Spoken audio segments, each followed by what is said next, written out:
Dean, welcome to Sparrows Lane, and I see you've bought something to show us. Can you explain what you've got in your hands? Yeah, this is an actual torch that was used in the Olympic torch relay, so for the London 2012 Games, which I was lucky enough to run with on Friday in Dorset.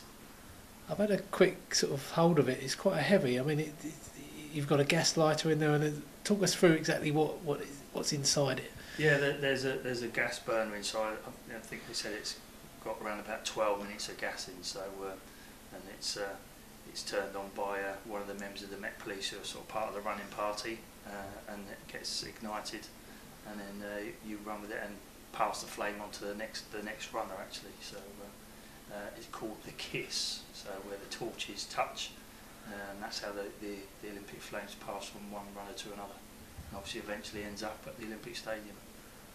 Before we talk about the day, just a little bit on how you got picked for the process. It was because of some charity work in one of your local football clubs? I got nominated for supporting my community through sport. So I've done quite a bit of fundraising to set up some new facilities at my local football club just outside Brighton.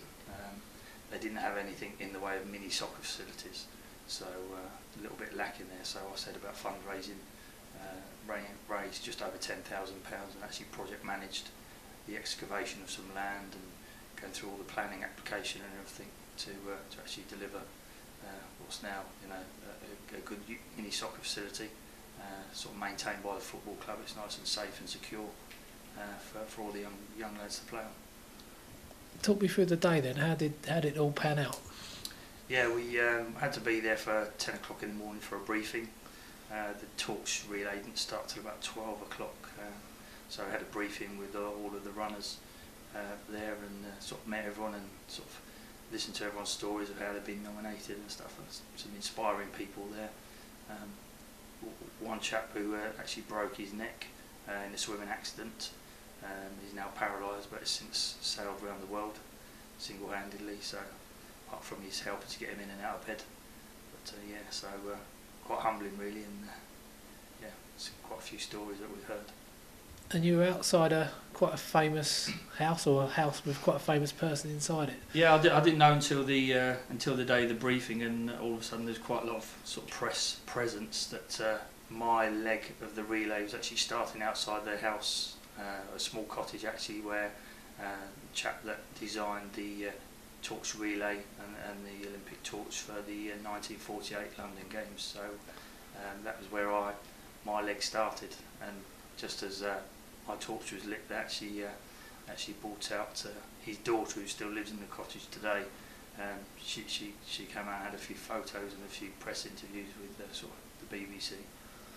What was it like when suddenly you saw the flame emerging from the distance, and then you knew that you had it in your hand? It must have been quite a humbling experience, I guess, to just know that for that moment and for that few minutes you had the whole torch in your hands. Yeah, sort of leading up, I was surprisingly calm, to be honest. I didn't feel too nervous at all in that, but all of a sudden, the crowds came out, real big crowds sort of lining the roads, quite a few sort of 8 to 10 deep both sides of the road, and loads of flags waving, loads of cheering and stuff. So the sort of adrenaline sort of kicked in then, and the sort of emotions just take over really.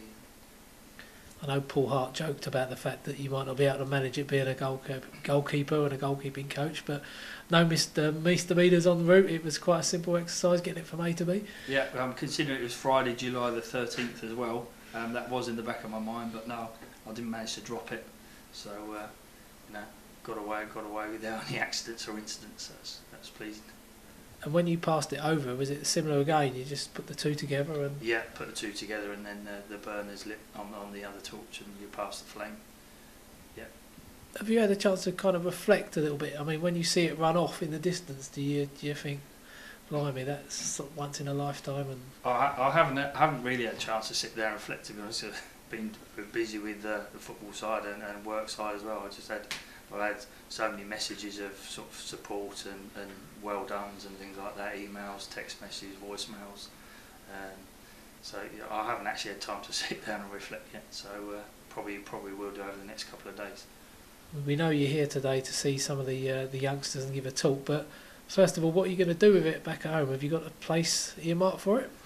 I haven't as yet. No, I've got a few personal appearances to make at various schools. So I've promised to go into quite a few of the local schools near where I live with a torch and sort of a few assemblies and stuff to do, just to talk about the Olympics and the torch relay itself, and sort of a Q&A really with some of those guys. And I'm going to take it out tonight with some of the academy boys, and you know, we'll sort of let them have a few photos and have a hold of it. And well, It's a massive thing for Charlton being in the borough of Greenwich while the Olympics are going on, and perhaps these guys will never get a chance to hold it again. So it's a big thing, isn't it, to see this?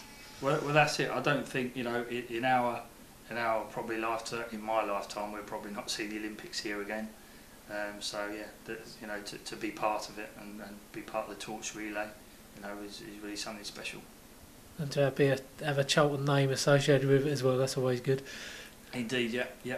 As you know, if as much as I can do to help the club and the profile, if this helps in any little way regarding the academy and our profile, then that's great as well. And looking forward to the Olympics. I mean, now you've had the flame in your hands. Are you looking forward to watching it and looking up to the big flame and thinking, I played a part in that? Yeah. I'm looking forward to, you know, seeing how many medals we can get, and obviously they're under a little bit of pressure with all the money that they've spent. So they've set themselves a target. So it'll be interesting to see how Team GB does, and be honest, just look at, hopefully the country will enjoy it as much as possible.